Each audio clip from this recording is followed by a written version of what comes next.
नमस्कार, स्वागत है आप सभी का हमारी खास पेशकश में। मैं हूं प्रीति सिंह। प्रधानमंत्री नरेंद्र मोदी नेपाल के 2 दिवसीय दौरे पर हैं और वो अभी अभी जनकपुर पहुंचे हैं। आप ये सीधी तस्वीरें इस समय अपने टीवी स्क्रीन पर देख सकते हैं। 2 दिन का प्रधानमंत्री नरेंद्र मोदी का ये नेपाल दौरा है।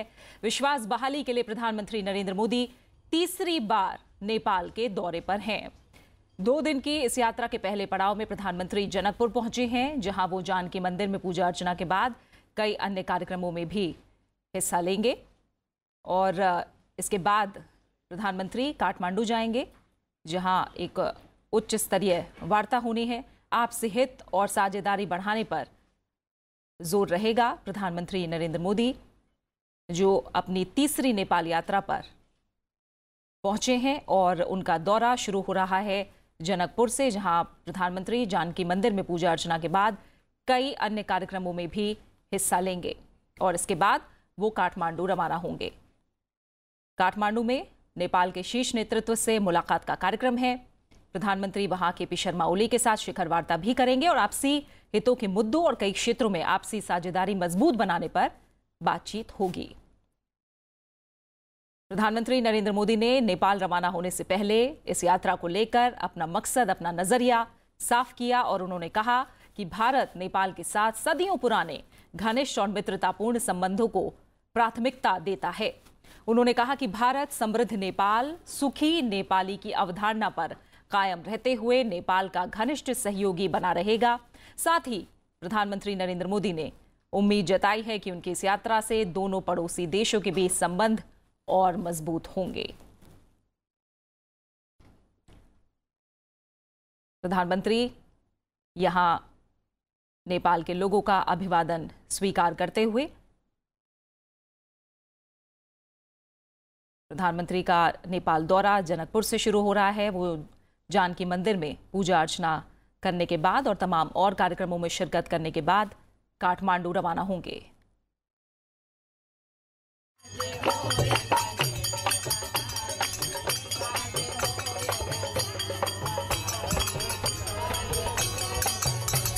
और इस समय ये सीधी तस्वीरें आप देख रहे हैं नेपाल के जनकपुर से, जहां प्रधानमंत्री नरेंद्र मोदी कुछ ही पलों पहले पहुंचे हैं। जनकपुर, जिसका अपना धार्मिक और पौराणिक महत्व भी है, यहां से अपने दौरे की शुरुआत प्रधानमंत्री नरेंद्र मोदी कर रहे हैं। जानकी मंदिर में पूजा अर्चना का कार्यक्रम है और इसके बाद तमाम और कार्यक्रमों में शिरकत करने के बाद प्रधानमंत्री नरेंद्र मोदी काठमांडू रवाना होंगे।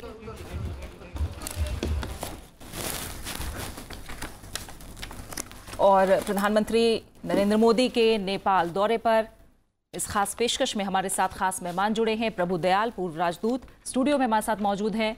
आपका बहुत बहुत स्वागत है प्रभु दयाल। राज्यसभा टीवी के साथ जुड़ने के लिए बहुत बहुत शुक्रिया आपका। प्रधानमंत्री नरेंद्र मोदी का ये तीसरा नेपाल दौरा किन मायनों में अहम समझते हैं इसे आप? मैं तो इस दौरे को हर तरह से बहुत ही अहम मानता हूं। बहुत महत्वपूर्ण दौरा है। नेपाल और भारत के जो संबंध हैं वो न सिर्फ सदियों पुराने हैं, जैसा आपने कहा, मैं तो ये कहूंगा कि ये रिश्ते, ये संबंध युगों पुराने हैं। और इस बात को प्रधानमंत्री जी ने जनकपुर में पहले लैंड करके इस बात को बहुत दोहराया है। जनकपुर एक बहुत महत्वपूर्ण धार्मिक स्थान है और किसी भी नेता के लिए, किसी भी प्रधानमंत्री के लिए धार्मिक स्थान पे जाना कोई ये बहुत अनूनी बात नहीं है। परवेज मुशर्रफ साहब जब इंडिया में आए थे तो 2001 में वो हज़रत निज़ामुद्दीन औलिया की दरगाह पे गए थे। 2005 में वो अजमेर शरीफ गए थे। तो इस तरह से प्रधानमंत्री का जनकपुर जाना, उसके बाद मुक्तिमठ जाना और पशुपतिनाथ के टेम्पल में जाना, ये हमारे जो आपसी रिश्ते हैं इनको ये साबित करता है कि ये युगों पुराने हैं, हमें कितनी समानताएं हैं।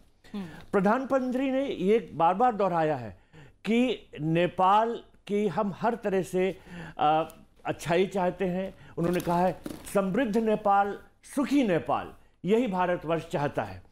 तो प्रधानमंत्री वहाँ जाके, जब उनके प्रधानमंत्री यहाँ ओली साहब 1 महीने पहले आए थे और अब मोदी जी वहाँ जा रहे हैं, तो ये बात साबित होती है कि भारतवर्ष हर तरह से चाहता है कि नेपाल के साथ हमारे रिश्ते आगे बढ़ें। मैंने ये बात आपके कॉरेस्पॉन्डेंट से सुनी कि प्रधानमंत्री जी जो हैं वो कई अहम समझौते करेंगे। एक जो पावर प्रोजेक्ट है अरुण 3, इसका इनॉग्रेशन होगा नेपाल के प्रधानमंत्री ओली जी के साथ। रिवर्स का जो ट्रांसपोर्टेशन सिस्टम है, इस पे दोनों देश कार्रवाई करें, इसकी भी सर्वे होगी और अब प्रधानमंत्री इस बात को बढ़ावा दे रहे हैं। रक्सौल से लेकर काठमांडू की जो रेलवे लाइन है, इस पे सर्वे होगा कि किस तरह से ये रेलवे लाइन बन जाए तो दोनों देशों के जो ट्रांसपोर्टेशन सिस्टम्स हैं ये और अच्छे हों। तो हर तरह से हम चाहते हैं कि नेपाल के साथ हमारे रिश्ते मजबूत हों और ये ज़्यादा मतलब इसमें आए, मीनिंग आए, कंटेंट आए। और भारत के बारे में नेपाल में कई गलत फहमियाँ हैं। वो सोचते हैं कि हम उनके मामलों में, आंतरिक मामलों में हस्तक्षेप करना चाहते हैं। तो हमारे प्रधानमंत्री जी ने ये बार बार जाहिर किया है और उनको ये आश्वासन दिया है कि उनके आंतरिक मामलों में, इंटरनल मैटर्स में हमको कोई दखल करने का कोई हमें इरादा नहीं है।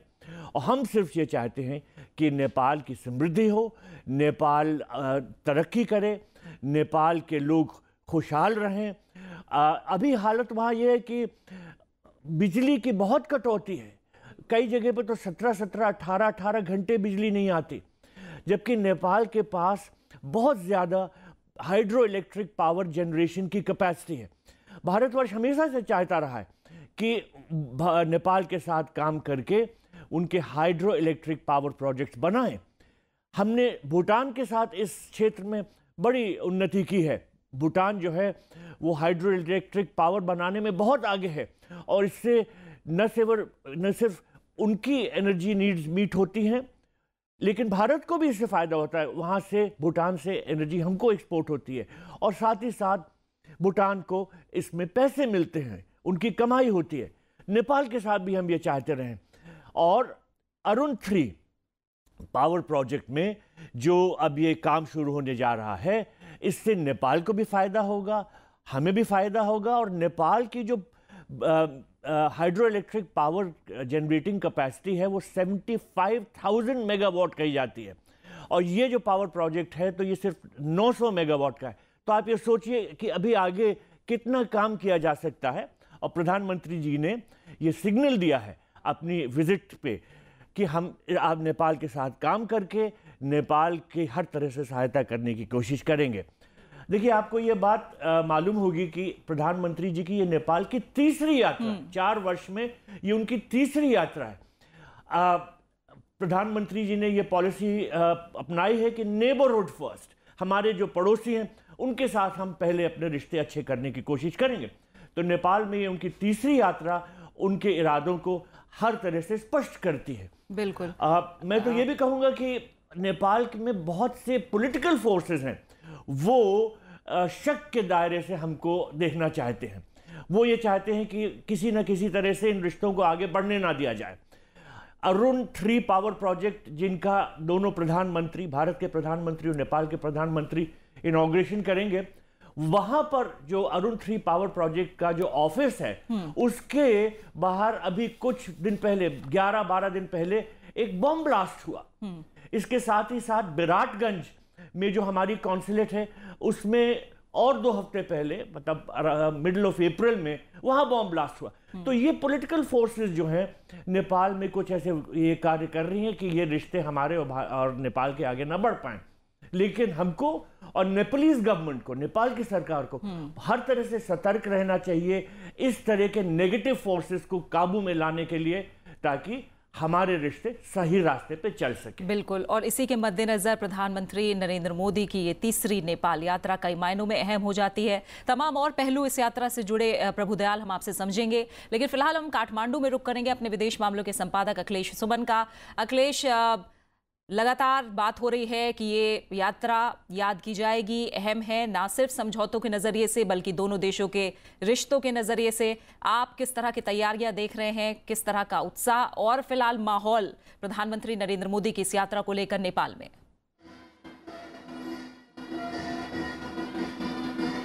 देखिए प्रीति, जो पिछले 1-1.5 साल पहले जो स्थिति थी भारत और नेपाल के बीच में, उस स्थिति में काफ़ी परिवर्तन आया है।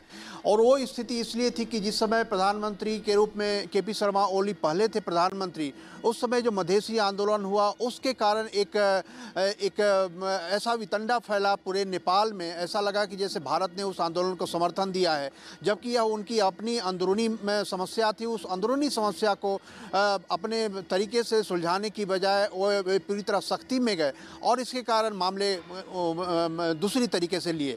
लेकिन आज जब मैं नेपाल के सभी तरह के नेताओं से जब मैं बात कर रहा हूँ, मैं पिछले 3-4 दिन से यहाँ हूँ, और सभी लोगों के मन में यही बात है कि जो पुराना जो विवाद था, उस पुराने विवाद को भूलकर एक नए तरीके से भारत और नेपाल के बीच में रिश्तों की शुरुआत की जाए। और वह इसलिए की जाए कि नेपाल के सभी तबकों में अभी एक भूख जगी है, और वह भूख जगी है विकास के मामले में। वे बार बार भारत का भी हवाला देते हैं कि भारत इतनी तेज़ी से बढ़ती हुई अर्थव्यवस्था है। वे चीन का हवाला देते हैं कि चीन भी एक बड़ा जायंट है जो हमारा पड़ोसी है। तो दो बड़े जायंट के बीच में जब वो हैं और देखते हैं कि दोनों बड़े जायंट काफ़ी तेज़ी से विकास कर रहे हैं, और उसके बाद उनका जो एक बड़ा डायस्पोरा है, नेपाल के लोग दुनिया के तकरीबन सभी देशों में फैले पड़े हैं, और जब वे वहाँ से लौट कर आते हैं, अपने यहाँ की स्थिति देखते हैं, तो उनके अंदर भी एक विकास की भूख बनी है। और जो इस बार का चुनाव आपने देखा कि एक तरीके से कहें कि एक तरफा चुनाव हुआ। केपी शर्मा ओली को लोगों ने कह दिया कि ठीक है, आप जीत जाइए और उसके बाद दिखाइए कि क्या कर सकते हैं।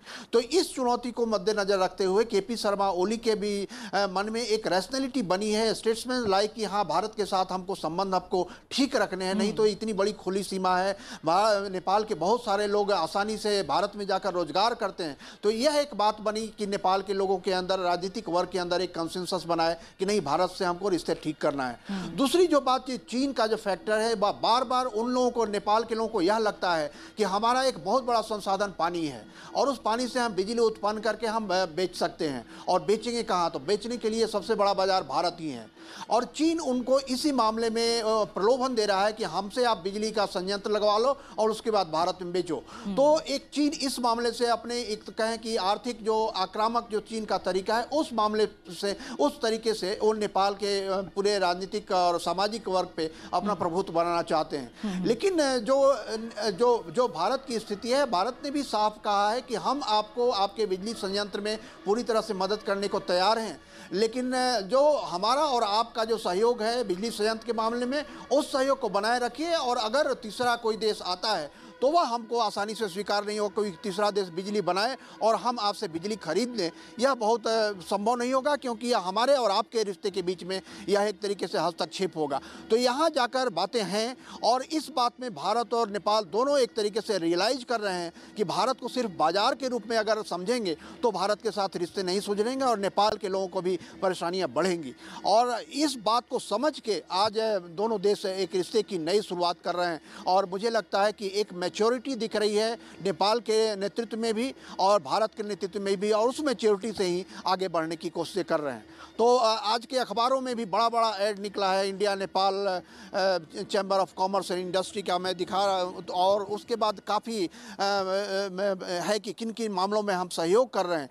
तो इस तरह की चीज़ें दिखाई जा रही है। मैं आपको दिखा रहा हूँ, ये वेलकम एक पूरे पेज का ऐड सारे अखबारों में, यहाँ के सारे अखबारों में इस तरह का है, प्रधानमंत्री नरेंद्र मोदी और केपी शर्मा ओली के चित्र के साथ Indo Nepal commerce and industries का।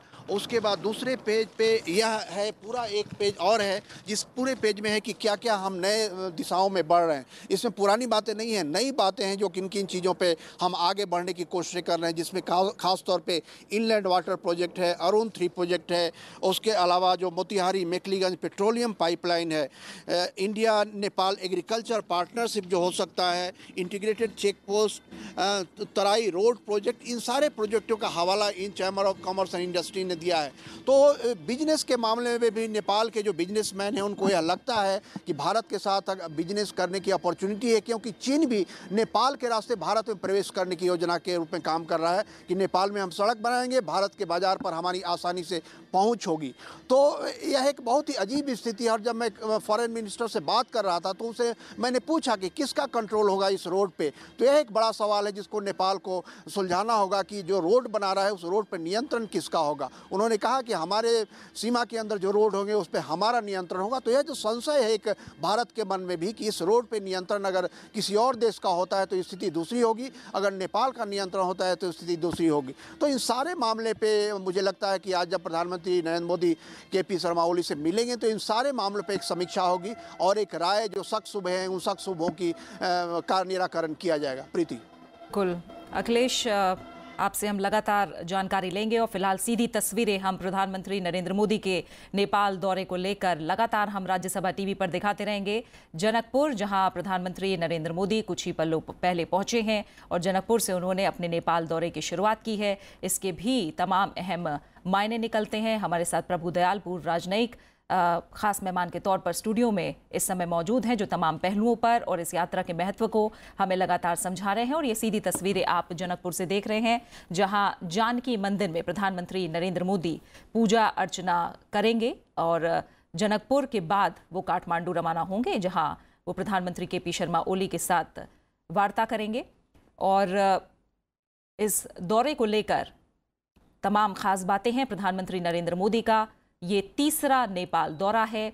प्रभु दयाल, नेपाल में जैसे ही केपी ओली ने प्रधानमंत्री पद की शपथ ली थी और उन्होंने सबसे पहले अतिथि के रूप में पाकिस्तान के प्रधानमंत्री का स्वागत किया था, तमाम जो शक था, तमाम जो उतार चढ़ाव था, कहीं ना कहीं वहीं से शुरू हुआ। और केपी शर्मा ओली के शपथ लेने के बाद कुछ शंकाएं भी ज़रूर गहरा गई थी। लेकिन जिस तरह से अखिलेश ने हमें वहाँ आज के अखबारों के बारे में भी बताया है कि अब आगे की बात हो रही है, इन शक सुबह से आगे बढ़कर नए संबंधों की बात हो रही है।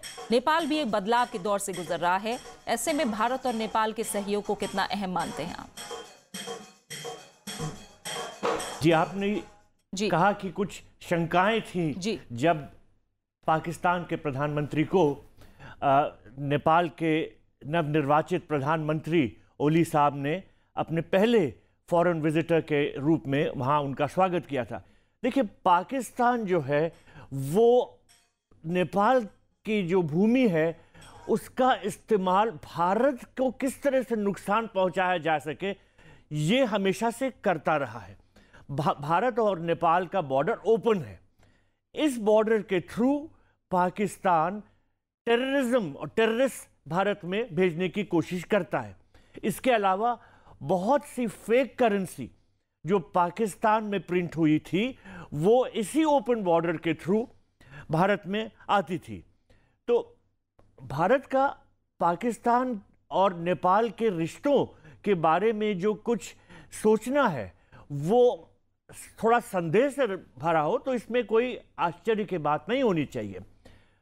ओली साहब जब यहाँ भारतवर्ष आए तो उन्होंने हमें ये आश्वासन देने की कोशिश की कि वो भारत के प्रति बहुत ही दोस्ती का रुख रखते हैं और हमारे प्रधानमंत्री ने भी उसको नज़र में रखते हुए अपना ये दौरा तय किया है। भारतवर्ष नेपाल का हित ही चाहता है, लेकिन अगर ये ओपन बॉर्डर की वजह से दूसरे देश हमारे किसी दुश्मनी से जो भरे हुए कुछ देश हैं वो हमें नुकसान पहुंचाना चाहें तो ये तो हमें कभी बर्दाश्त नहीं हो सकता। तो भारत में नेपाल की कुछ चीज़ हरकतों की वजह से, कुछ उनकी नीतियों की वजह से हमारे मन में संदेह था। उसी साथ साथ नेपाल में भी कुछ भारत के लिए संदेह था कि भारतवर्ष उनके आंतरिक मामलों में हस्तक्षेप करना चाहता है। तो प्रधानमंत्री मोदी की जो यात्रा है ये बहुत महत्वपूर्ण है कि जो पुराने घाव हैं उनको भरने की कोशिश की जाए और एक अच्छा साफ रास्ता आगे ढूंढने की कोशिश की जाए। चीन का अखिलेश जी ने जिक्र किया कि चीन जो है वो एक तरह से भारत और नेपाल के रिश्तों को आगे बढ़ने से रोकने की कोशिश करता है, एक तरह की अड़चन बनने की कोशिश करता है। चीन तो ये करेगा ही, लेकिन मेरे ख्याल से प्रधानमंत्री जी ने जनकपुर से अपनी यात्रा आरंभ करके ये बड़ा अहम संकेत दिया है कि हमारे रिश्ते कोई बाजारू रिश्ते नहीं है, जैसा अखिलेश जी ने कहा कि हम एक तरह के बाजार हैं नेपाल के लिए। ट्रेड के मामले में सब हमारे रिश्ते युगों पुराने हैं। सांस्कृतिक और सामाजिक क्षेत्र में हमारे बहुत गहरे संबंध हैं और नेपाल को भारत के दोस्ती का हाथ को बहुत खुशी से इसको थामना चाहिए, क्योंकि भारतवर्ष, जैसा हमारे प्रधानमंत्री ने कहा, चाहता है एक समृद्ध नेपाल और सुखी नेपाल। दूसरे देश भले ही ये उन नेपालियों के दिमाग में संदेह पैदा करने की कोशिश करें, चाहे पाकिस्तान है, चाहे चीन है, कोई हो, इसमें नेपालियों को खुद सोचना चाहिए कि असलियत क्या है। देखिए, जब ओली साहब ने अपने प्राइम मिनिस्टर का जो कैंपेन था, इलेक्शन कैंपेन में भारतवर्ष के खिलाफ बहुत सख्त बातें की थी। उन्होंने ये कहा था कि भारतवर्ष जो है वो नेपाल के आंतरिक मामलों में इंटरफेयर करता है। लेकिन मेरे ख्याल से हमारी सरकार ने अच्छी तरह से उनको समझाया कि हमारा ऐसा कोई इरादा नहीं है, हम आपके आंतरिक मामलों में इंटरफेयर नहीं करते हैं। और जो एक ब्लॉकेड हुआ था, इकोनॉमिक ब्लॉकेड 2015 में, 2.5 साल पहले, उसके बारे में भी ये फैलाया गया था भ्रम कि ये भारत ने ऑफिशियली ये किया है, भारत सरकार ने इकोनॉमिक ब्लॉकेड किया है। मेरे ख्याल से अब नेपालियों को ये बात साफ हो गई है उनके, दैट कि हमने ये कोई गवर्नमेंट ऑफ इंडिया का रोल इसमें नहीं रहा है, ये जो इंडिपेंडेंट फोर्सेस हैं वहाँ पर उन्होंने ये किया है। तो हमको हर तरह से नेपाल को ये समझाना चाहिए कि देखिए, आप अपनी भूमि को हमारे खिलाफ मत इस्तेमाल होने दीजिए। हम आपका हित चाहते हैं और आपके आंतरिक मामलों में कतई इंटरफेयर नहीं करना चाहते। हमारी पॉलिसी इस तरह से जो बहुत मैच्योर डायलॉग के रूप में होनी चाहिए।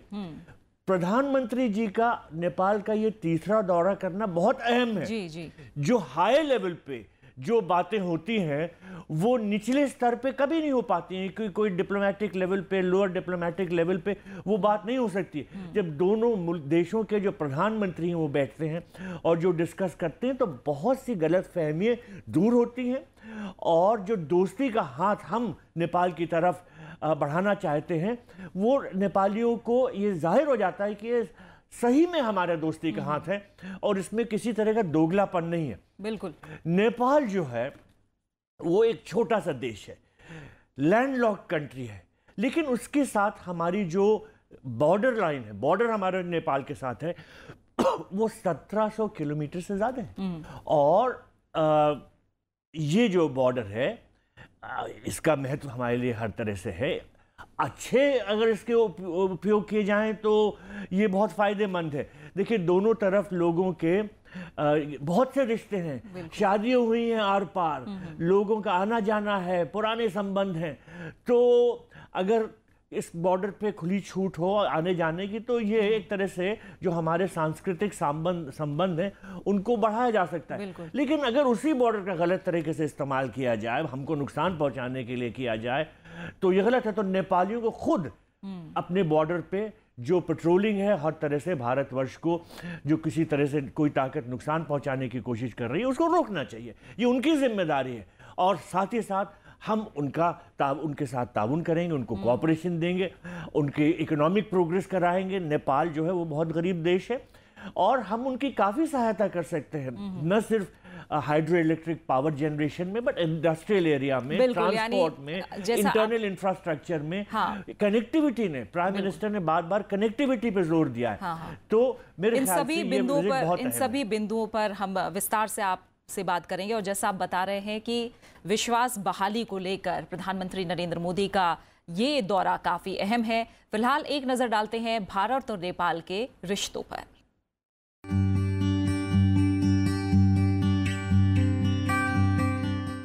भारत और नेपाल के बीच रिश्तों का नया दौर शुरू हो चुका है।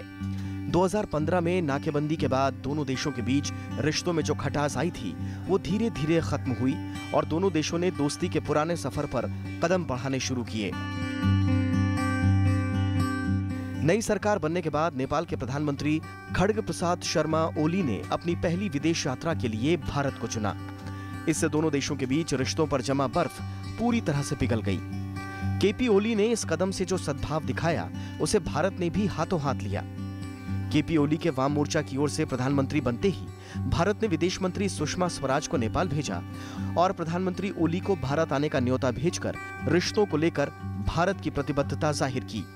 केपी शर्मा ओली अप्रैल में 3 दिनों की भारत यात्रा पर आए। इस दौरान उनके और प्रधानमंत्री नरेंद्र मोदी के बीच लंबी बातचीत हुई। वार्ता के बाद 12 सूत्रीय संयुक्त बयान भी जारी किया गया।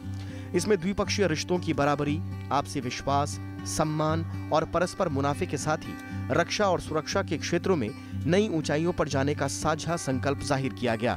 इसके अलावा दिल्ली से काठमांडू तक रेल नेटवर्क का विस्तार, आंतरिक जलमार्ग कनेक्टिविटी और नेपाल में खेती के विकास जैसे अहम समझौते भी हुए। और मुझे लगता है अब ये स्थायी सरकार के कारण से अब इंडिया से भी एक अच्छा रिलेशन बन सकता है, रहा भी है पिछले दिनों में, और अभी भी बन सकता है अच्छा रिलेशन। पर कहीं कहीं इस रिलेशन में कमी कमजोरियां है, वो दोनों सरकार को मिलकर ठीक करना पड़ेगा। केपी शर्मा ओली की इस यात्रा ने पिछले 2.5 साल में दोनों पड़ोसियों के बीच पैदा हुई गलतफहमियों को काफी हद तक दूर किया। यही वजह है कि रिश्तों में अब नई गर्मजोशी दिख रही है। इसे और मजबूत करने के लिए प्रधानमंत्री नरेंद्र मोदी ने भी नेपाल जाने का फैसला किया। बीते 4 साल में प्रधानमंत्री की ये तीसरी नेपाल यात्रा है। प्रधानमंत्री ने यात्रा से पहले जारी संदेश में दोनों देशों के बीच बढ़ते संबंधों पर खुशी जाहिर करते हुए इसे भारत की पड़ोसी पहले की नीति का असर बताया। प्रधानमंत्री ने कहा कि यह सरकार की सबका साथ सबका विकास की नीति का ही हिस्सा है। प्रधानमंत्री इस दौरान जनकपुर, मुक्तिनाथ और काठमांडू यात्रा करके भारत और नेपाल के प्राचीन सांस्कृतिक और धार्मिक रिश्तों को मजबूती देने का काम भी कर रहे हैं। एक लंबी लड़ाई और जद्दोजहद के बाद नेपाल अपने लोकतांत्रिक सफर पर निकल चुका है।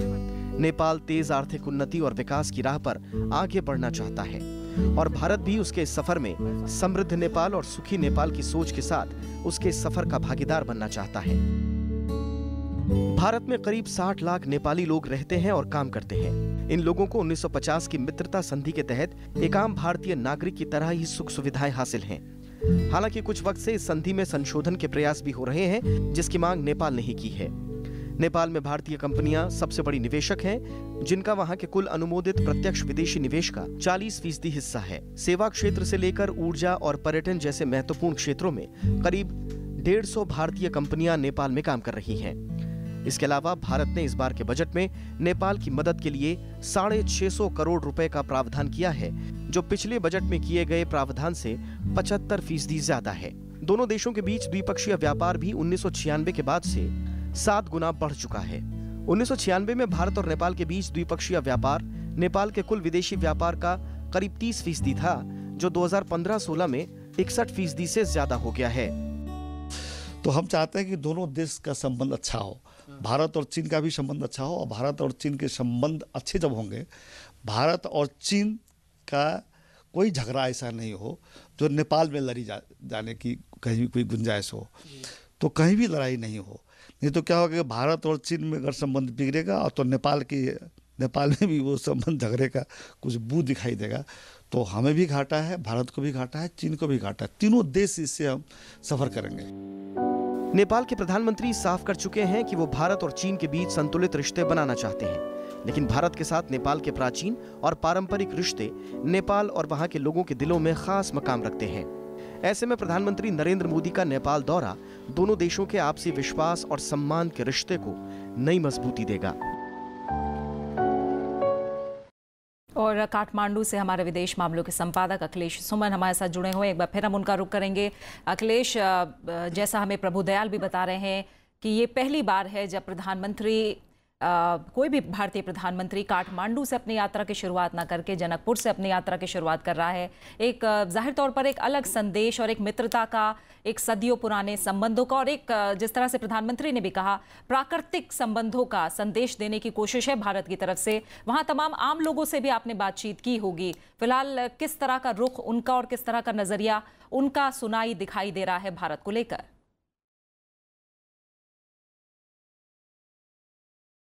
देखिए प्रीति, जब शेर बहादुर देउबा जब कांग्रेस के जो अध्यक्ष थे, वो जब प्रधानमंत्री थे पिछली बार, तो उस समय भी प्रधानमंत्री नरेंद्र मोदी जनकपुर जाना चाहते थे, जबकि सार्क सम्मेलन में वे हिस्सा लेने आए थे और जनकपुर जाना चाह रहे थे, लेकिन और उनके एक मंत्री को इसका जिम्मा दिया गया था कि जनकपुर में वे प्रधानमंत्री के पूरे कार्यक्रम को आयोजित और उसको कोऑर्डिनेट करेंगे। लेकिन उस समय इतना विवाद गहरा हुआ कि उसके बाद वो प्रोग्राम को कैंसिल करना पड़ा।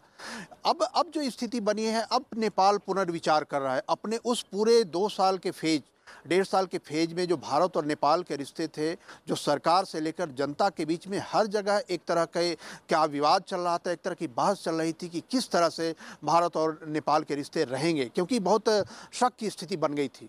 और उस बीच में 2 साल के बीच में जब लोगों ने महसूस किया, नेपाल के लोगों ने, कि इस रिश्ते को काट के मुश्किल है कि नेपाल रह पाएगा, क्योंकि नेपाल का जो सिर्फ ओपन बॉर्डर का मामला नहीं है, नेपाल के लोगों को भारत आने के लिए कोई वीज़ा नहीं देना पड़ता है। इसलिए यह समझें कि नेपाल का कोई बॉर्डर अगर नेपाल के पास है, नेपाल का बॉर्डर दरअसल भारत के पास ही है। अब वे भारत में आएंगे, वहाँ से वे कहीं भी जा सकते हैं। तो अगर किसी अमेरिका जाना है तो उनको नेपाल से फ्लाई करना है, भारत से फ्लाई करना एक ही बात होती है। तो इस तरह की सुविधा है भारत और नेपाल के बीच में। यह सुविधा उनको चीन में नहीं मिल सकती है।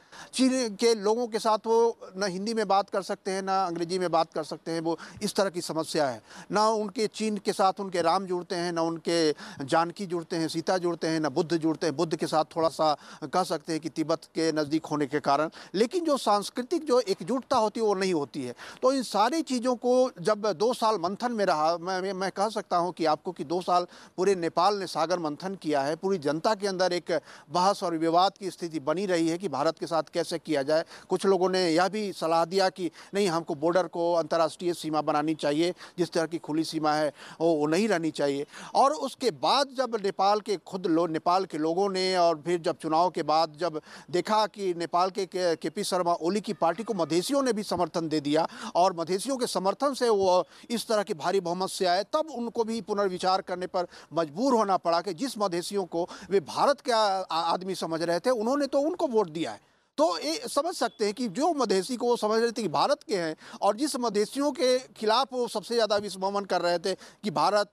के साथ मिलकर वो कर रहे हैं, उन मधेसियों ने इनको वोट दे दिया। इसलिए वोट दिया कि वे यह चाह रहे थे कि एक सुखी और समृद्ध नेपाल बने, और उसमें जो भूमिका मधेसी को निभाना है वो निभाएं, और जो भूमिका यहाँ की कम्युनिस्ट पार्टी एमाले को निभानी है, या प्रचंड की पार्टी को निभानी है, यहाँ के कांग्रेस को निभानी है, वो भूमिका निभाएं। लेकिन यह पूरा जो मामला है वो भारत के साथ टकराव में न बदले। मैं नेपाल की जनता को इस बात की दाद देना चाहता हूँ कि उन्होंने बहुत ही रैशनल तरीके से मतदान में भाग लिया, और बहुत ही रैशनल तरीके से उन्होंने अपना राजनीतिक भविष्य चुना। और अब पूरा बॉल कह सकते हैं कि यहाँ के केपी शर्मा ओली के पाले में उन्होंने डाल दिया है कि लीजिए, आपको मैंने पूरा दे दिया, अब आप नेपाल को किधर ले जाना चाहते हैं आप ले जाइए। तो इस तरह की पूरी खुली छूट, ब्लैंक चेक नेपाल की जनता ने दिया है, और नेपाल की जनता बहुत ही शिद्दत के साथ ये देख रही है, बहुत ही सूक्ष्मता के साथ ये देख रही है कि यहाँ केपी शर्मा ओली क्या कर रहे हैं। और जब मैं नेपाल में चारों तरफ घूम रहा था तो एक बात तो साफ साफ है प्रीति, सच बात है कि हर जगह नेपाल में लगता है कुछ काम हो रहा है। धूल काम होने से जब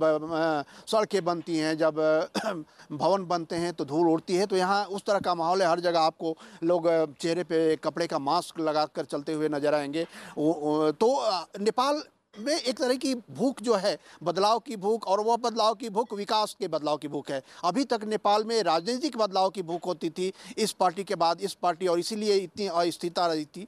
इस बात नेपाल की भूख विकास की भूख है।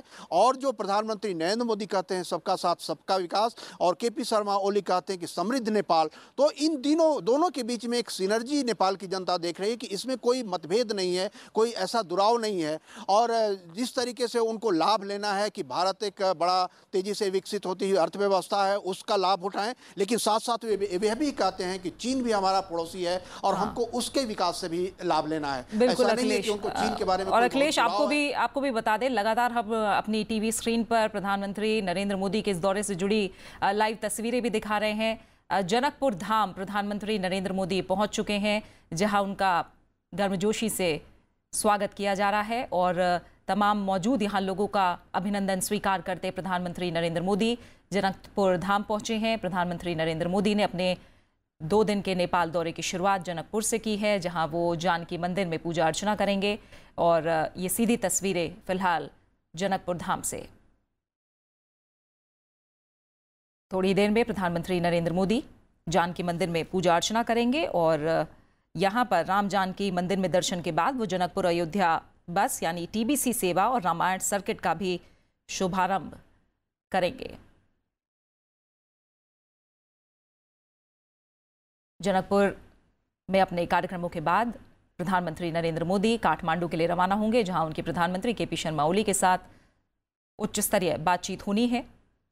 अखिलेश, जिस तरह से आप भी बता रहे हैं कि जनकपुर से अपनी यात्रा की शुरुआत करने के पीछे भी एक मजबूत संबंधों का एक बार फिर से संदेश देना है।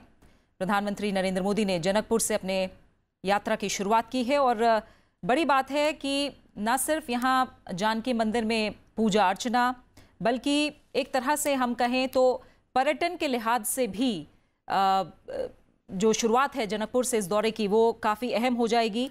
धार्मिक पर्यटन को बढ़ावा देने के लिए पर्यटन मंत्रालय ने रामायण सर्किट के तहत 15 स्थलों को भी चुना है। अखिलेश,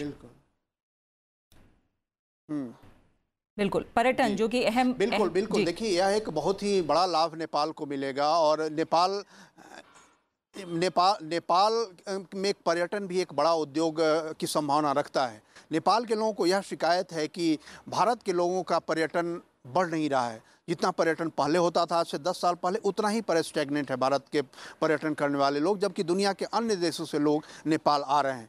तो इसके पीछे वे कारणों की खोज करते हैं और कारणों की जब खोज करते हैं तो उनको यह भी लगता है कि भारत का जो नया जनरेशन है वह भारत का नया जनरेशन चला जाता है कहीं और, यूरोप चला जाता है, दक्षिण पूर्व एशिया में चला जाता है, लेकिन नेपाल नहीं आता। तो नेपाल के लोगों में भी इस बात की एकजुटता बनी कि प्रधानमंत्री नरेंद्र मोदी अगर जनकपुर जाते हैं, प्रधानमंत्री नरेंद्र मोदी अगर मुक्तिनाथ जाते हैं, प्रधानमंत्री नरेंद्र मोदी अगर पशुपतिनाथ आते हैं, तो भारत के जो जितना हम लोग टेलीवाइज करते हैं, मीडिया के थ्रू जो इतना हम लोग दिखाते हैं, तो एक बार फिर यंगर जनरेशन को लगता है कि हाँ, हम नेपाल की यात्रा कर सकते हैं। नेपाल में हमारे जो ऐतिहासिक रूट्स हैं, ऐतिहासिक कनेक्शंस को देख सकते हैं कि कैसे सीता थी और कहाँ उनका जन्म हुआ था, कहाँ राजा जनक हुए थे। तो यह इतिहासों में पढ़ा है हमारे जनरेशन ने, लेकिन बहुत लोग अब आते नहीं हैं। तो यह एक बहुत बड़ा अवसर होगा नेपाल के लिए कि नेपाल में भारत की तरफ से पर्यटन बढ़ेगा। और भारत की तरफ से पर्यटन बढ़ने का मतलब यह है कि भारत को सीधे कहीं कुछ करना नहीं है, वीजा नहीं लेना है, सीधे गाड़ी उठानी है और गाड़ी उठा के चले आना है या हवाई जहाज से चले आना है। तो यह इतना आसान पर्यटन दुनिया के किसी दो देशों के बीच में संभव नहीं, यूरोपियन यूनियन को छोड़ के।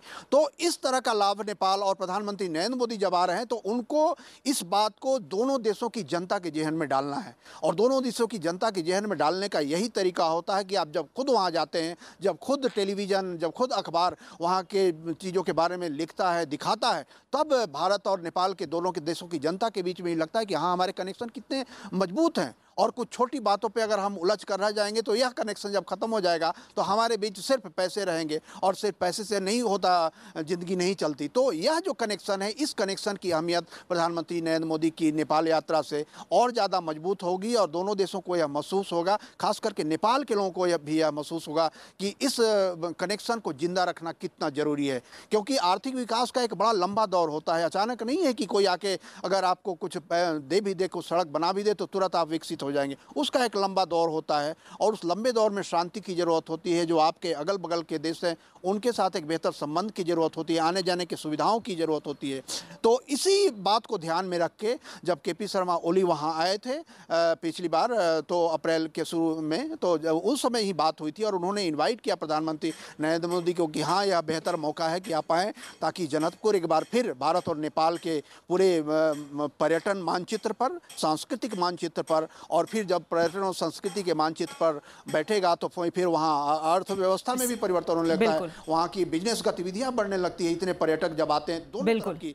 तो एक बार फिर जो पर्यटन मानचित्र पर जनकपुर एक बार फिर से उभरे, कहीं ना कहीं ये संदेश भी प्रधानमंत्री नरेंद्र मोदी की नेपाल यात्रा को जनकपुर से शुरू करने के पीछे जा रहा है। फिलहाल प्रधानमंत्री नरेंद्र मोदी जानकी मंदिर में पूजा अर्चना कर रहे हैं।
प्रधानमंत्री नरेंद्र मोदी का 2 दिवसीय नेपाल दौरा।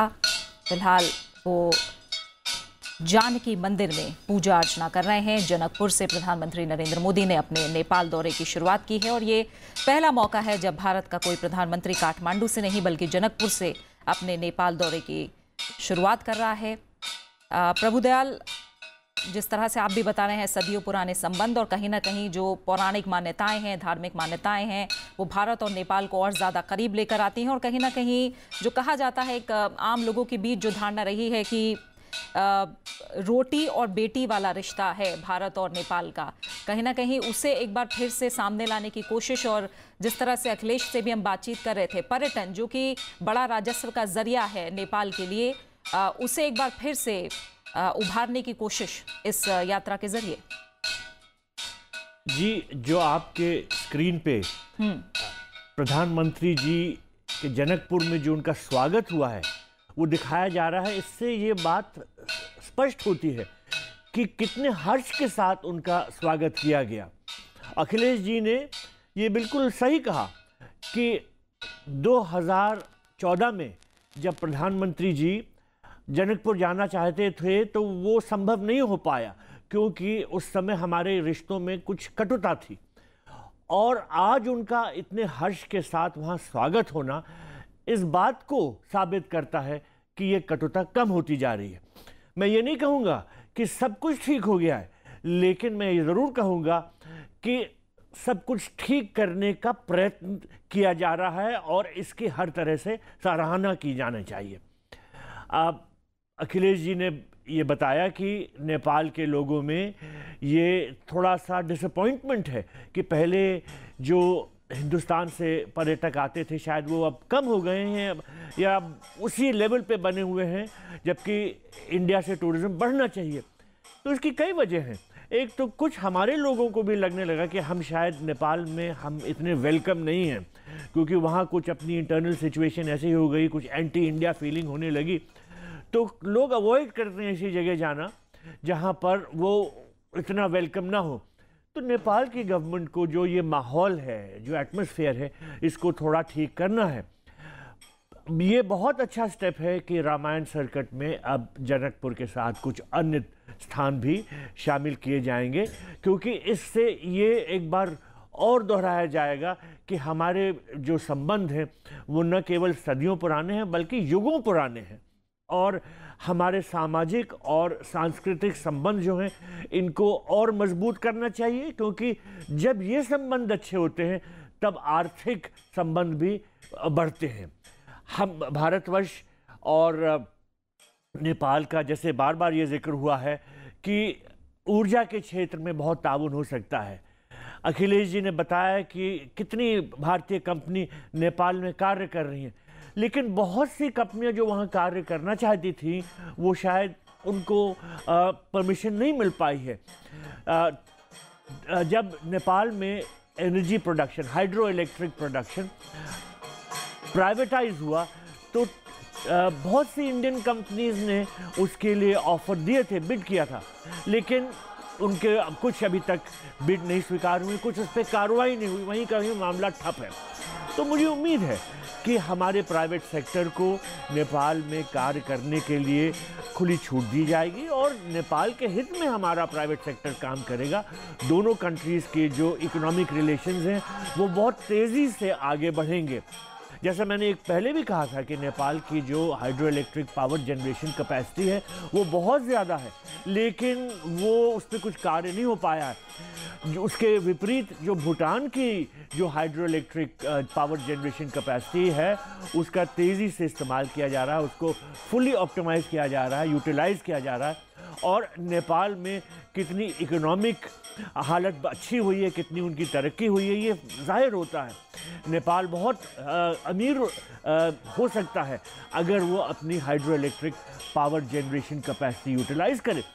तो दोनों जो देश हैं अब मेरे ख्याल से एक दूसरे को ये संकेत दे चुके हैं। ओली साहब भारतवर्ष आए थे और उन्होंने हमारे प्रधानमंत्री को न्योता दिया कि आप भी आइए, और हमारे प्रधानमंत्री वहाँ गए हैं और जिस तरह से गर्मजोशी से उनका स्वागत हुआ है, जिस तरह का उनका एजेंडा है कल्चरल टाइज और social ties, socio cultural ties को बढ़ावा देने का, और साथ साथ tourism, infrastructure, connectivity, economic relations, इन सब में जिस तरह से तेज़ी आने की उम्मीद अब जागृत होने लगी है, तो ये बहुत एक खुशी की बात है। बहुत कार्य होना, मैं ये नहीं कहूँगा सब ठीक हो गया, अभी तो एक शुरुआत हुई है, लेकिन प्रधानमंत्री जी ने ये हर तरह से संकेत देने की कोशिश की है कि अगर नेपाल हमारे साथ अच्छे ताल्लुकात रखना चाहता है और हमारे रिश्तों को आगे बढ़ाना चाहता है, तो भारतवर्ष उसके लिए हर तरह से तैयार है। बहुत से अन्य क्षेत्र हैं जिसमें हम आगे बढ़ सकते हैं, लेकिन जैसा मैंने एक पहले भी ये जिक्र किया था कि कुछ सिक्योरिटी इश्यूज हैं। ये हम जो नेपाल इंडिया का जो बॉर्डर है, उसका इस्तेमाल हमारे सिक्योरिटी इंटरेस्ट के खिलाफ नहीं होना चाहिए, तो ये नेपाल को भी देखना चाहिएगा कि वो हमें नुकसान ना पहुँचे, उसको पूरी तरह से हिफाजत करनी होगी, उस पर उसको ध्यान रखना होगा। और भारतवर्ष जहाँ तक है कि हम कहीं उनसे बड़े देश हैं, हमको ये बिग ब्रदर एटीट्यूड, जैसे उनको नेपालियों को कभी कभी लगता है कि भारतवर्ष जो है वो बड़े भाई की तरह से बिहेव करता है, हमको हर तरह से कोशिश करनी होगी कि उनको ऐसा महसूस ना हो, और वो भी एक सॉवरेन कंट्री हैं जैसे हम एक सॉवरेन कंट्री हैं, और हमको हर तरह से ये कोशिश करनी होगी कि उनको ये ना लगे कि उनके इंटरनल मैटर्स में, आंतरिक मामलों में हम हस्तक्षेप करने की कोशिश कर रहे हैं। हमको उनके जो इंटरनल मैटर्स में उनको रिजॉल्व करने देना चाहिए। हाँ, अगर हम सोचते हैं कि किसी तरह से हम उनको सलाह दे सकते हैं, तो वो क्वाइट डिप्लोमेसी से किया जा सकता है। देखिए, आज का माहौल ऐसा हो गया है कि बड़ी पुरानी दुश्मनी जो है वो भुलाई जा रही है। ये बात साबित होती जा रही है कि दुनिया में there are no permanent friends, there are no permanent enemies, there are only permanent interest. Bharat और नेपाल के जो परमानेंट इंटरेस्ट हैं वो दोस्ताना है, वो उस एक दूसरे को पनपते देखने का है। साउथ कोरिया और नॉर्थ कोरिया के ताल्लुकात देखिए कैसे बदलने लगे हैं। यहाँ तक कि अब डोनाल्ड ट्रंप और किम, जो एक दूसरे को कुछ महीने पहले तक कितना बुरा भला कहते थे, वो अब एक दूसरे के साथ मुलाकात करने जा रहे हैं। तो भारत और नेपाल के तो रिश्ते युगों पुराने हैं, कोई हमें इतना किसी तरह का ऐसा बैर नहीं है। कुछ गलत फहमियाँ हैं, उन गलत फहमियों को जल्दी से जल्दी दूर कर देना चाहिए, और दोनों देशों को एक दूसरे के साथ एक दूसरे की समृद्धि के लिए कार्य करना चाहिए। और हम ये साबित कर देंगे, जैसा प्रधानमंत्री जी ने कहा, कि हम सिर्फ यही चाहते हैं, समृद्ध नेपाल, सुखी नेपाल। हम उनका किसी तरह से बुरा नहीं चाहते हैं। आम नेपाली के दिमाग में ये कुछ भरा हुआ है कि नेगेटिव प्रोपेगेंडा की वजह से।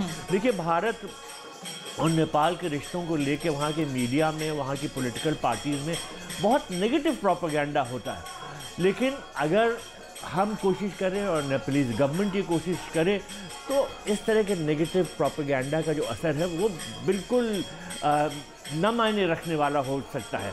और जब दोनों देश एक दूसरे के साथ ताउन करते देखे जाएंगे, कोऑपरेट करते देखे जाएंगे, तो माहौल अपने आप ही बदलने लगेगा। मुझे बड़ी खुशी है कि बड़ा भारी एजेंडा हर तरह के कोऑपरेशन का, tourism related, hydro electric power related, economic, infrastructure, connectivity, जो ये रिवर लिंकेजेस की बात हो रही है, रिवर ट्रांसपोर्टेशन, इसमें कितनी पॉसिबिलिटी है। देखिए, यूरोप में देखिए कितना ट्रांसपोर्टेशन रिवर्स पे होता है, अमेरिका में कितना होता है। भारत और नेपाल के बीच में ये हो ही नहीं पाया है, और होना चाहिए। ये नेपालीज गवर्नमेंट को भी अब ये बात मेरे ख्याल से स्पष्ट हो गई है, उनको समझ में आ गई है, और भारत इसमें जो भी कर सकता है हमको वो करना चाहिए। इसी तरह से रेलवे सिस्टम, अगर हमारे यहाँ से नेपाल की राजधानी काठमांडू तक रेल कनेक्टिविटी हो जाए तो वो कितनी अच्छी चीज़ हो जाए। टूरिज्म अपने आप उससे भी बढ़ेगा। तो मेरे ख्याल से अब हम बहुत सही रास्ते पर चल रहे हैं, और प्रधानमंत्री जी की ये जो यात्रा है, इसमें एक बड़ा ठोस कदम है। बिल्कुल।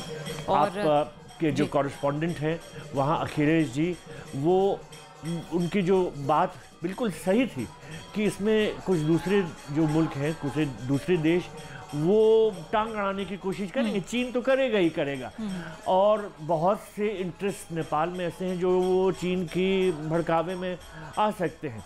लेकिन ये तो एक पॉलिटिकल चैलेंज है जिसका हमको सामना करना होगा, जिसको हमें ओवरकम करना होगा। जी, ये चैलेंज आसानी से जाएगा नहीं, क्योंकि जिस चैलेंज की आप बात कर रहे हैं प्रभु दयाल, हम समझते हैं कि वहाँ नेपाल की धरती पर, वहाँ ज़मीन पर रहकर किस तरह का माहौल उन्हें महसूस हुआ है। अखिलेश, जिस तरह प्रभु दयाल भी कह रहे हैं कि नेगेटिव प्रोपेगेंडा भारत के खिलाफ चलाने की कोशिश नेपाल में की गई, और जब केपी शर्मा ओली के हाथों में कमान आई तो तमाम आशंकाएं तब भी गहरा गई थी। खासकर ये माना जाता रहा कि ओली के चीन से संबंध नज़दीकी हैं, इसलिए भारत में कुछ आशंकाएं गहरा गई थी। और जिस तरह के नेगेटिव प्रोपेगेंडा की वो बात कर रहे हैं, ज़मीन पर रहकर आपने किस तरह का माहौल बदला हुआ, या फिर किस तरह का माहौल देखा है? क्योंकि भारत हमेशा से कहता आ रहा है कि भारत और नेपाल के रिश्ते काफ़ी पुराने हैं, प्राकृतिक हैं, और भारत हमेशा नेपाल का पक्का साथी बना रहेगा।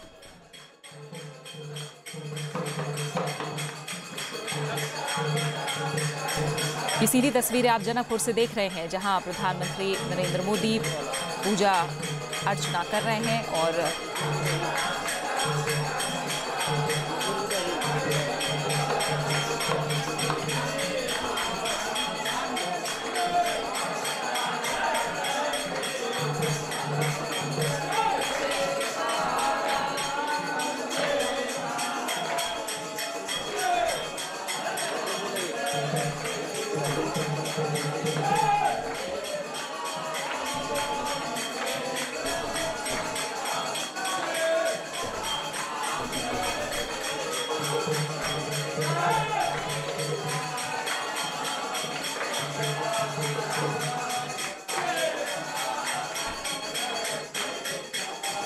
ये सीधी तस्वीरें आप देख रहे हैं जानकी मंदिर से, जहां प्रधानमंत्री नरेंद्र मोदी ने पूजा अर्चना की, और यहां भजन कीर्तन के माहौल में प्रधानमंत्री नरेंद्र मोदी भी रमे, और जो भजन कीर्तन का माहौल है उस संगीत में साथ देने की कोशिश प्रधानमंत्री नरेंद्र मोदी ने भी की।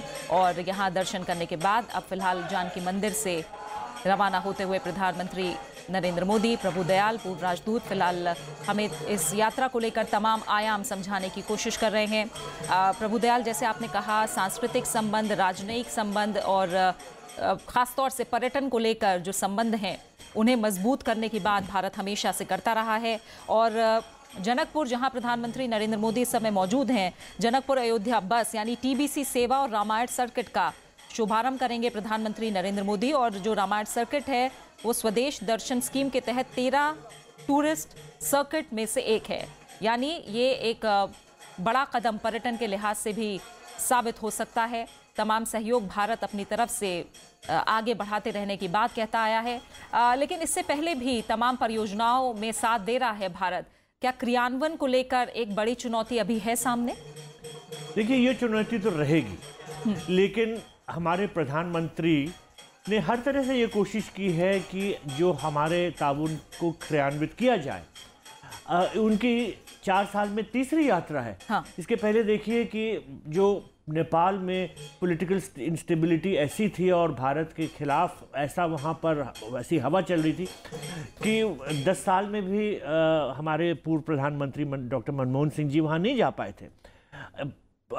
I.K. गुजराल साहब 1997 में जब वो प्राइम मिनिस्टर थे वो स्टेट विजिट में गए थे, और 2002 में अटल बिहारी वाजपेयी जी जब प्रधानमंत्री जी थे तो वो काठमांडू गए थे, नेपाल गए थे एक सार्क समिट के लिए। लेकिन ये स्टेट लेवल बायलैटरल विजिट 97 के बाद मोदी जी की हुई हैं, और मोदी जी ही ये एक कर पाए हैं कि नेपाल की जो भी सरकार हो वो ये समझे कि भारतवर्ष उनके प्रति दोस्ती चाहता है। और मुझे पूरी उम्मीद है कि दोनों प्राइम मिनिस्टर्स अगर एक दूसरे से वक्तन फवक्तन बात करते रहें, टाइम पे मीट करते रहें, चाहे वो स्टेट विजिट्स में हो चाहे दूसरी मल्टीलैटरल कॉन्फ्रेंसेस के साइड में, तो जो ये बायलैटरल कोऑपरेशन का प्रोग्राम है इसको इम्प्लीमेंट किया जा सकता है, इसको क्रियान्वित किया जा सकता है। और जल्दी ही जो हमारे पेस ऑफ इकोनॉमिक कोऑपरेशन है ये बहुत आगे जा सकती है और नए एरियाज भी ढूंढे जा सकते हैं। देखिए, एजुकेशन एक बहुत बड़ा एरिया है, इंफॉर्मेशन टेक्नोलॉजी एक बहुत बड़ा एरिया है, फार्मास्यूटिकल्स, इन सब एरियाज में भारतवर्ष नेपाल के साथ कोऑपरेट करके उस हमारे पड़ोसी देश का फ़ायदा कर सकता है, उनके हित में कार्य कर सकता है। तो देखिए, अभी रास्ता तो बहुत लंबा है, लेकिन प्रधानमंत्री जी की ये 4 साल में तीसरी नेपाल यात्रा बहुत ही महत्वपूर्ण है दोनों देशों के बायलैटरल रिलेशंस के संबंध में। जैसा आपकी स्क्रीन पे दिखाया जा रहा है, प्रधानमंत्री जी वहाँ पर एक विजिटर्स बुक साइन कर रहे हैं जी। हर तरह से जो प्रधानमंत्री जी ने अपनी इस यात्रा में कोशिश की है वो ये दर्शाने के लिए कि देखिए हम कितने एक दूसरे के करीब हैं, एक दूसरे के कितने नज़दीक हैं, हमारे कितने पुराने संबंध हैं और हम में तो मित्रता होनी ही चाहिए और इस मित्रता को हम अपनी तरफ से, भारत की तरफ से आगे ही बढ़ाना चाहते हैं। तो जो भी देखिए एक दूसरे के बारे में गलतफहमी थी और भारतवर्ष के खिलाफ जो नेगेटिव प्रोपेगेंडा वहाँ इतना चल रहा था, प्रधानमंत्री की विजिट से वो मुझे उम्मीद है कि काफ़ी कम होगा और नेपाल की गवर्नमेंट को उनकी विजिट से ये सहायता मिलेगी कि जो पार्टीज़ और जो सर्टेन फोर्सेस वहाँ पर भारत के खिलाफ प्रोपेगेंडा करते हैं उनको ये चुप कराया जाए कि देखिए भारत के साथ तो हम इतने अच्छे हमारे रिलेशंस हो रहे हैं, तो आप ये कैसे कह सकते हैं कि भारत हमारे लिए एक किसी तरह की समस्या है और हमको चीन की तरफ जाना चाहिए वगैरह वगैरह। कुछ वहाँ तो पार्टीज और फोर्सेस ज़रूर ये हमेशा चाइना कार्ड प्ले करेंगी, ये तो वहाँ से हमेशा से होता आया है, लेकिन चाइना के साथ वो क्या कितना कोऑपरेट कर सकते हैं उनको खुद ही पता है। और भारतवर्ष के साथ जो उनके रिश्ते इतने पुराने हैं और जो इतने रिश्ते आगे जा सकते हैं उसको वो अगर सीरियसली उसको बढ़ावा दें तो दोनों देशों के लिए कितना अच्छा हो सकता है। मेरे ख्याल से ये जो विज़िट है प्रधानमंत्री जी की वो बहुत इस बात को स्पर्श करती है और जनकपुर से अपनी यात्रा का आरंभ करके प्रधानमंत्री जी ने ये सिग्नल दिया है कि देखिए जो कटुता थी 2014 में जब वो नेपाल गए थे और जनकपुर नहीं जा सके थे, अब वो कितनी कम हो गई है, वो छटती जा रही है, जो काले बादल छाए हुए थे वो छटते जा रहे हैं और हर तरह से मेरे ख्याल से अब माहौल जो है वो बदलता जा रहा है। देखिए किस तरह से प्रधानमंत्री जी का वहाँ स्वागत हो रहा है और प्रधानमंत्री जी हर तरह से ये कोशिश कर रहे हैं कि नेपालियों को ये जाहिर हो जाए, ये स्पष्ट हो जाए कि हम मित्रता चाहते हैं और उनकी अच्छाई चाहते हैं, उनको समृद्ध करना चाहते हैं, उनको खुशहाल देखना चाहते हैं। तो लेकिन जो ये शुरुआत हुई है इस पर अभी बहुत कार्य होना है। ये जो प्रोजेक्ट्स हैं जो साइन होंगे इसके नेपाल की गवर्नमेंट को सर्वे करने होंगे। देखिए जो अगर रेलवे लाइन बनेगी वो फॉरेस्ट एरिया से जाएगी, वहाँ पर प्रोटेस्ट होते हैं, पहले भी कुछ प्रोटेस्ट हुए हैं जिनकी वजह से जो हमारे कुछ प्रोजेक्ट्स वहाँ होने थे वो शायद नहीं हो पाए। तो नेपालीज गवर्नमेंट को अपनी तरफ से सर्वेस करने हैं और वो जो रुकावटें हैं उनको दूर करना है, जो इम्प्लीमेंटेशन में प्रैक्टिकल प्रॉब्लम्स हैं वो उनको दूर करनी है और ये प्रॉब्लम्स दूर हो तो हमारी जो हम जितना वहाँ अच्छा काम करना चाहते हैं उसको करने के लिए हमारा रास्ता खुलता जाएगा। लेकिन नेपाल की पॉलिटिक्स थोड़ी कॉम्प्लिकेटेड ही रही है और वहाँ पर कुछ जो एक उनकी नेपालीज थिंकिंग में जो एक तरह का पॉइजन घोल दिया जाता है उसका असर अभी है या नहीं है, या कितने दिन तक रहेगा या जा सकता है नहीं, ये तो देखने पे ही पता चलेगा। लेकिन हमने अपनी तरफ से पूरी कोशिश की है कि ये विष जितना हटा दिया जाए रिश्तों से, ये कटुता हटा दी जाए, वो दोनों देशों के लिए अच्छा है, नेपालियों के लिए अच्छा है। और भारत एक समृद्धशील देश है और नेपाल को भी हर तरह से नेपाल की समृद्धि चाहता है। अब देखिए क्या क्या और प्रोजेक्ट्स होते हैं, कई चीज़ें तो जो डिस्कस होंगी वो मीडिया में आएंगी और हो सकता है कुछ चीज़ें ना आएँ, जैसा हमेशा डिप्लोमेसी में होता है। लेकिन जहाँ तक मुझे लगता है दोनों प्रधानमंत्रियों की यही कोशिश रहेगी कि वो जो कोऑपरेशन का एजेंडा है उस पे दोनों देशों को चलाया जाए, उस वही रास्ता हमारे दोनों देशों के लिए खुलता जाए। बिल्कुल। और जैसा आप प्रभुदयाल बार बार जिस बात पर जोर दे रहे हैं कि जो नेगेटिव प्रोपेगेंडा चलाया गया भारत के खिलाफ, उसे कहीं ना कहीं दूर करने की कोशिश, और जिस तरह से 17 साल बाद किसी भारतीय प्रधानमंत्री का नेपाल दौरा प्रधानमंत्री नरेंद्र मोदी ने किया 2014 में, और उसके बाद लगातार ये तीसरा दौरा है नेपाल का प्रधानमंत्री नरेंद्र मोदी का, कहीं ना कहीं यही दृष्टिकोण और यही नजरिया प्रधानमंत्री का रहा है कि पड़ोसी पहले, और भारत को लेकर जिस तरह का नकारात्मक प्रचार करने की कोशिश की जा रही है उसे दूर करने की कोशिश, और ये दिखाने की कोशिश कि भारत नेपाल को अपना प्राकृतिक साथी मानता है, सच्चा साथी मानता है, और हर तरह से उसकी समृद्धि के लिए सहयोग करने के लिए भारत तैयार है। कहीं ना कहीं क्या ये बातें भी गौण हैं प्रभुदयाल की चीन किस तरह से नेपाल की मदद कर रहा है, या पाकिस्तान की तरफ नेपाल किस तरह से हाथ बढ़ा रहा है? कहीं ना कहीं भारत खुश है अगर नेपाल समृद्ध हो रहा है, लेकिन भारत को लेकर नकारात्मक प्रचार न किया जाए, बल्कि उसके सहयोग फिलहाल प्रधानमंत्री नरेंद्र मोदी संबोधित कर रहे हैं। आज मेरा सौभाग्य है कि एकादशी के पावन पर्व पर माता जानकी के चरणों में आने का सौभाग्य मिला। भारत का पहला प्रधानमंत्री आज जनकपुर में राजा जनक को, माता जानकी को प्रणाम करने का सौभाग्य प्राप्त हुआ है। और ये भी ऐतिहासिक पल है कि नेपाल के आदरणीय प्रधानमंत्री और मेरे भाई साहब आदरणीय कोहली जी स्वयं काठमांडू से यहाँ आए, मेरा स्वागत सम्मान किया और माता जानकी के दर्शन के लिए उत्तम प्रबंध किया। मैं नेपाल सरकार का,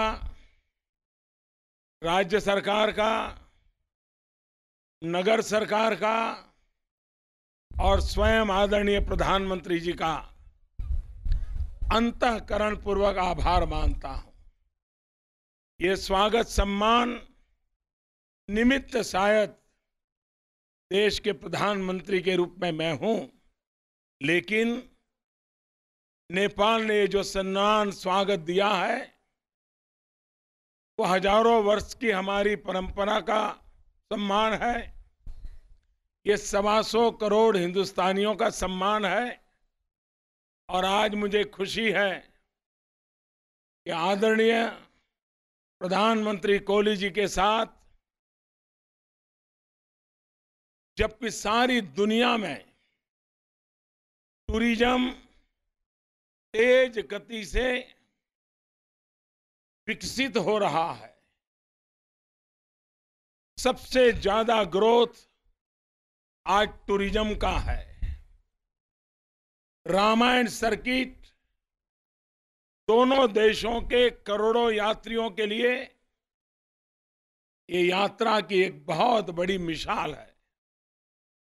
हम दोनों देश मिलकर के रामायण सर्किट के भ्रमण के लिए आगे की योजना के लिए आज प्रारंभ कर रहे हैं। मेरे लिए आज खुशी है कि जिस उत्तर प्रदेश ने, जिस बनारस ने मुझे सांसद बनाया, 125 करोड़ देशवासियों ने मुझे प्रधानमंत्री बनाया, और सदियों से अयोध्या और जनकपुर का नाता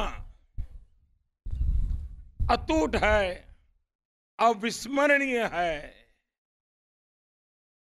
आज जनकपुर अयोध्या सीधी बस सेवा का प्रारंभ हो रहा है। मैं इसके लिए भी आदरणीय प्रधानमंत्री जी का, प्रशासन का हृदय से आभार व्यक्त करता हूं और भविष्य में आर्थिक विकास के लिए, हमारे सांस्कृतिक संबंधों को और ताकत देने के लिए, हमारे पीपल टू पीपल कांटेक्ट के लिए ये एक नई धरोहर के रूप में आगे रास्ता प्रशस्त करेंगे। मैं फिर एक बार स्वयं प्रधानमंत्री जी का यहां आना, मेरा स्वागत करना, सम्मान करना, मैं हृदयपूर्वक आदरणीय प्रधानमंत्री जी का, नेपाल सरकार का, राज्य सरकार का, नगर सरकार का आदरपूर्वक अभिनंदन करता हूं।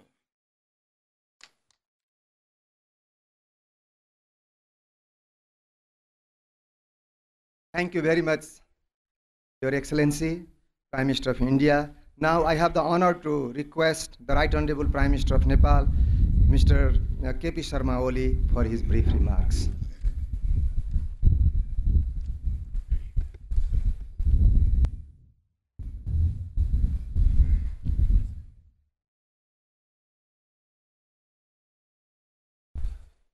भारत का प्रधानमंत्री सम्माननीय नरेंद्र मोदी जी,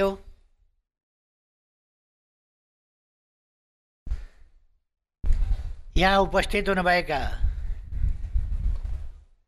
प्रदेश प्रमुख, प्रदेशका मुख्यमन्त्री लगायत सम्पूर्ण महानुभावहरू र खास गरी भारतबाट सम्माननीय प्रधानमन्त्रीज्यूसँगै यस भ्रमणमा आउनुभएका भ्रमण दलका अतिथि सदस्य महानुभावहरू, सबभन्दा पहिले त म सम्माननीय प्रधानमन्त्री नरेन्द्र मोदीज्यूलाई नेपालमा र जानकी जन्मभूमि जनकभूमि. So you just heard the Prime Minister stressing on the importance India attaches to its relations with Nepal. Prime Minister Modi, along with his Nepalese counterpart KP Sharma Oli, inaugurated the Ramayan circuit. Let's go back to our guest in the studio, Mr. Prabhu Dayal, former ambassador. He's been with us since morning discussing on the significance of Prime Minister's third visit to Nepal. Mr. Dayal, we've been discussing since morning that the visit is aimed at rebuilding mutual trust between India and Nepal. In Prime Minister's own words, India remains a steadfast partner of the Nepal government to implement their vision of Samriddh Nepal, Sukhi Nepal. And we are also repeatedly stressing that this is the third visit by the Prime Minister to Nepal, reflecting his commitment to the neighborhood first policy. What do you think? Will this visit bring substance and seriousness in ties? Well, you have rightly pointed out that this is Prime Minister Modi's third visit to Nepal in 4 years. This contrasts with the fact that the former Prime Minister, Dr. Manmohan Singh, had not been able to make a single visit to Nepal due to the internal political stability in that country. Yes. The last Indian Prime Minister to have paid a state visit to Nepal was Prime Minister Gujral in 1997. And then in the year 2002, Prime Minister Vajpayee had been to Kathmandu for a SAARC summit related visit.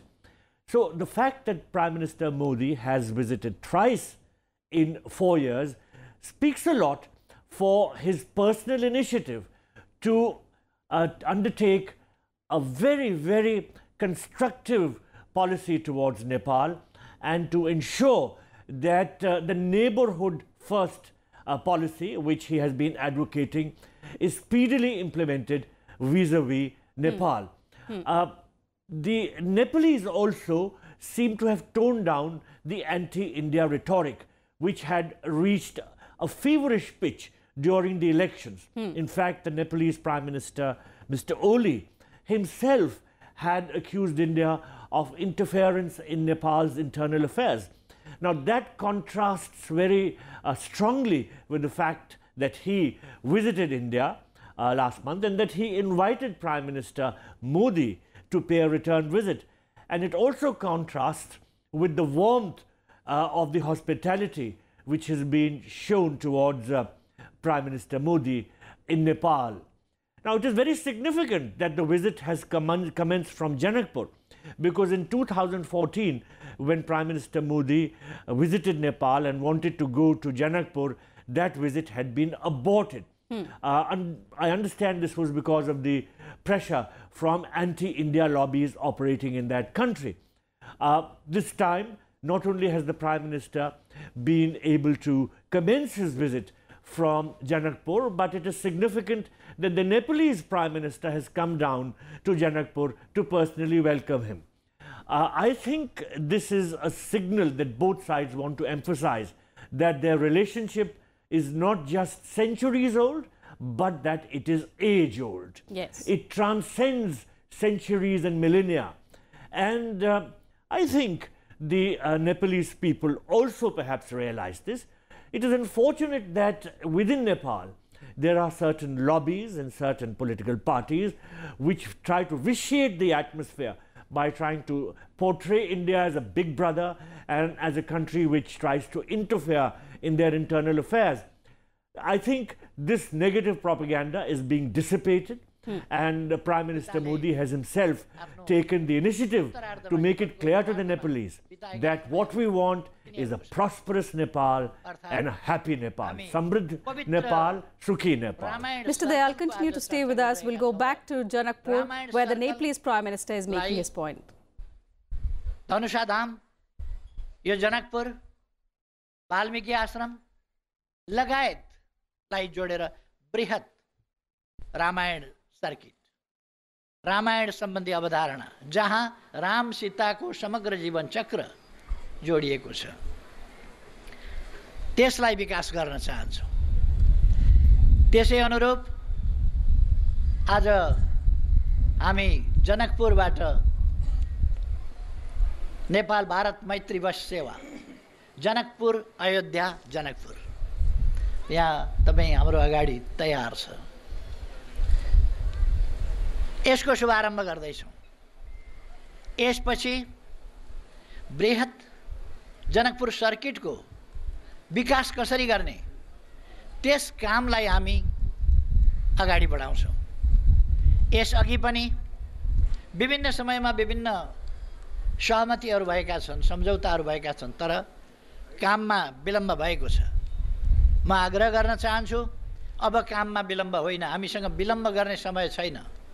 हामी 21औं शताब्दीमा छौँ, यसकारण अब विलम्ब नगरिकन हामी अगाडि बढाउँछौँ। आज अहिले यति बेला म अरू कुनै सन्दर्भहरूमा जान उचित ठान्दिनँ। आज खुसीको कुरा हो कि हामी पवित्र जनकपुर, जानकी जन्मभूमि, राम र सीताको भेटघाट भएको ठाउँ, स्वयंवर भएको ठाउँ, विवाह भएको ठाउँ, सीताले जन्म लिएको ठाउँ, सीताले शिक्षा दीक्षा लिएको ठाउँ, यो पवित्र। So you just heard the Nepalese Prime Minister underlining the socio-cultural ties between India and Nepal. Let's go back to our Foreign Affairs editor, Akhilesh Suman, who's joining us live from Kathmandu.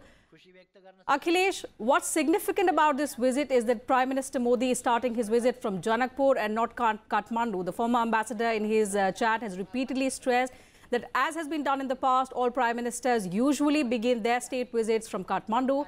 This is an attempt to reconnect with Nepal through the age-old historical route, isn't it? Yeah, really, you know that it is because of consensus between both Nepalese government and Indian government that Prime Minister Narendra Modi should begin his visit from Janakpur. And you know that we are hearing Nepalese Prime Minister Mr. KP Sharma Oli's speech, and he is deliberately repeating the historical importance of Janakpur and how it connects to Ram and Sita and how it connects to both India and Nepal. So in a way, he is also reassuring his own constituency, because in Nepal, you know that Nepal is a very political country, and people of Nepal are very political. All the time they think about politics and all. So it is, you can say that it is very aware country about their own sovereignty. And what Prime Minister KP Sharma Oli is trying to underline, that this visit of Prime Minister Narendra Modi is not encroaching our sovereignty, but rather it is increasing the strength of Nepal vis-a-vis India. Because see, once you tell that Janakpur, the goddess Sita, the wife of Lord Ram, was born here, you immediately connect to the crores of mind of India. You know that both crores of mind of Nepal. So people in Nepal are thinking that yes, it is there to connect us, and we are having upper hand because Sita was born here. So sometimes, you know, you need to also reassure your own constituency that this visit is intended to increase our strength. This is visit intended to increase our sovereignty, and this visit is also to give us support from India without any hiccup. So this is the three things that was there in the mind of, I think, Prime Minister KP Sharma Oli and Prime Minister Narendra Modi, because KP Sharma Oli has a bigger challenge at this point of time, because the type yes, of thumping Akhilesh, we'll come back to you in just a moment. We are getting you live visuals from Janakpur, where both Prime Ministers are launching the Ramayan circuit, the bus service from Janakpur to Ayodhya and back to Janakpur.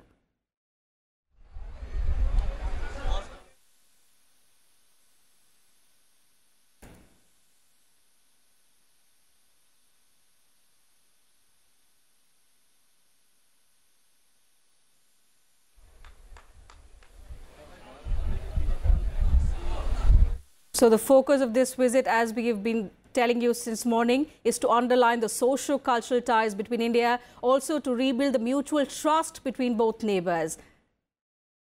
Coming back to you, Mr. Prabhudayal, as we were discussing earlier, both countries have had their share of doubts towards each other in recent times. While Nepal blames India for the economic blockade, which in turn paralyzed the country for several months, India also has been suspicious of KP Sharma Oli, leading towards China. Now, do you see these doubts being cleared post this crucial visit by Prime Minister Modi? Well, the doubts will certainly be reduced. There is, of course, another factor which we have been underlining to the Nepalese, and that is that the open border which our two countries have has been misused for our detriment. The Pakistanis have been using the open Indo-Nepalese border to pump in terrorists as also counterfeit currency. Now, the Nepalese have to be extremely vigilant, and they have to take into account our security concerns. They have to make sure that forces which are inimical to India's security are not able to misuse this open border. Of course, there are lobbies within Nepal which will continue to play the China card. And China itself would like to try to see that India and Nepal do not come closer to one another than they already are. They would not, the Chinese would not like to see this age-old relationship translate into stronger and stronger economic bonds. But I think the effort on our part has to be to ensure that the Nepalese see that it is in their interest to have closer economic bonds with India. Our Prime Minister has already underlined the fact that we want to ensure that the infrastructure development in Nepal picks up at a very rapid pace. We have pointed out that we are interested in hydroelectric power generation projects. In fact, the two Prime Ministers will jointly inaugurate the Arun 3 power project. But at the same time, we must note that there are elements within Nepal which are trying to hamper this sort of economic development. Just about 11 days ago, in fact on the 30th of April, there was a bomb blast outside the offices of the Arun 3 hydroelectric project. And 2 weeks before that, there was another bomb blast at the Biratganj consulate that we have there. So the negativity within certain elements of Nepalese society and within some political elements of Nepal is not going to erode completely, but we have to try and make sure that the influence which it is able to exert on the bilateral relationship gets minimized.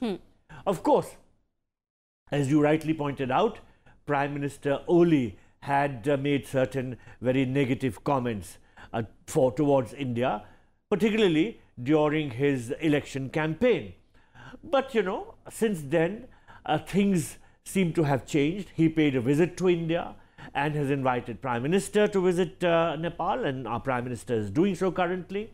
There are no permanent friends, there are no permanent enemies, there are only permanent interests, as I said earlier. And I think the Nepalese do realize that their permanent interest lies in close cooperation with India. And I think on our part, we have highlighted the projects that we are keen to implement within Nepal very rapidly. The Ramayan circuit, which is bound to boost tourism within Nepal. The hydroelectric project. Of course, Nepal has an estimated hydroelectric power generation capacity of about 75,000 megawatts, of which only a fraction has been utilized. In fact, the Arun 3 project will be only 900 megawatts. On the other hand, you look at Bhutan, which has cooperated with India, and we have set up a lot of power generation projects there, and Bhutan has not only profited from such projects by meeting its own energy requirements, it has also gained monetarily because it has exported electricity to India and has enriched itself. Nepal can do just the same. This is what we want. We want greater connectivity. The river linkages, the river linkages between the two countries are going to be strengthened. We are very keen to do that.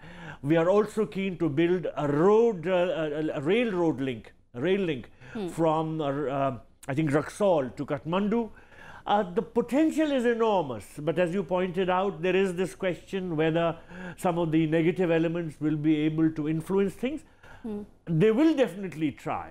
Some of their influence will continue, but I think it is up to us and the Nepalese government to mitigate their influence. We on our part must point out that we have no wish whatsoever to interfere in Nepal's internal affairs, and we have no intention to play the role of a big brother.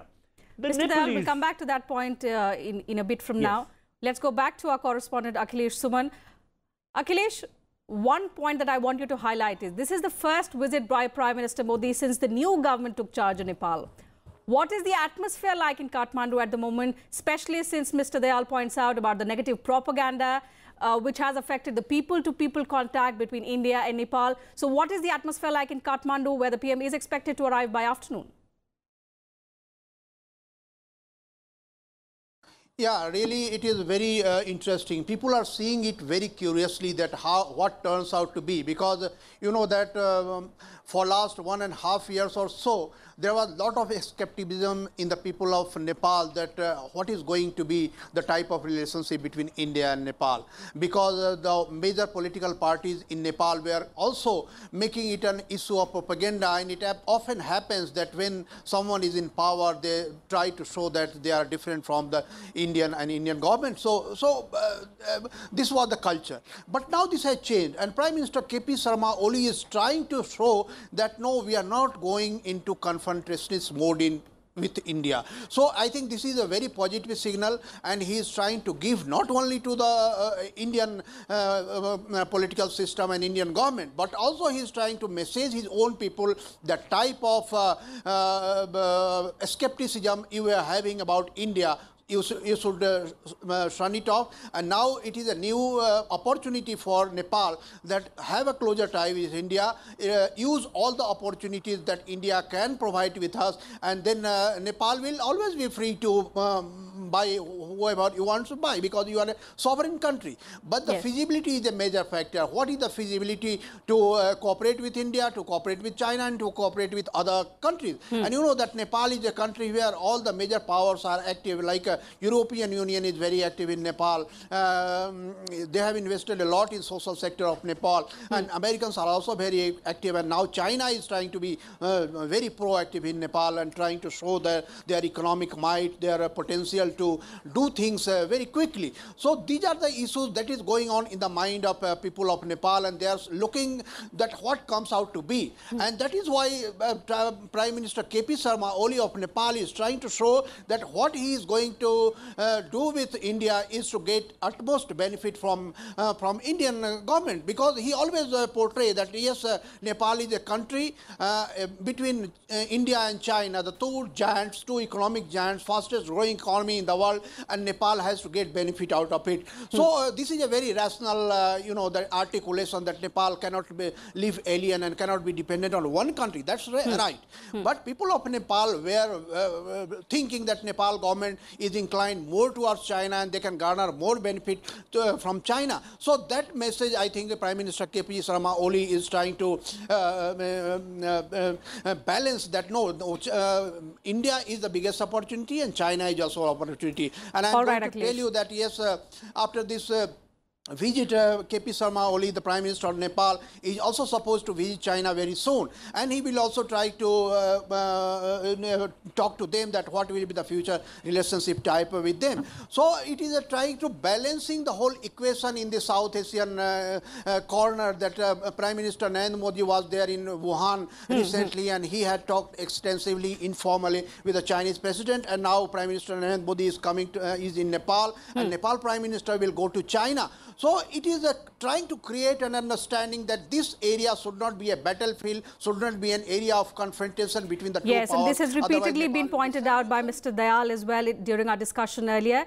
So that's all time we have for this discussion. Thank you, Akhilesh, for joining us from Kathmandu. And thank you to former Ambassador Mr. Prabhu Dayal for giving us an insight into how crucial this visit of the Prime Minister is. We'll continue to track live updates from Kathmandu, where the Prime Minister is expected to go this afternoon. He is scheduled to hold delegation-level talks with the Nepalese Prime Minister. So whether this crucial visit is able to clear the doubts and the suspicions that India and Nepal have, that relations between, in fact, the suspicion that has creeped in the relations between India and Nepal, that remains to be seen. Many thanks for joining us, and thanks for your time.